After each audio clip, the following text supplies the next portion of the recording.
We divide 441 by 5 in long division method. 5 times 8 is 40. On subtracting, we get 4.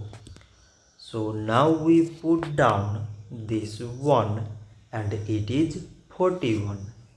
5 times 8 is 40. On subtracting, we get 1. So now we have no any other number to put it down. So we take here decimal, so that we put 0. So it is 10 and 5 times 2 is 10. On subtracting, we get 0. So 441 divided by 5 is 88.2. So this much for today and thanks for watching.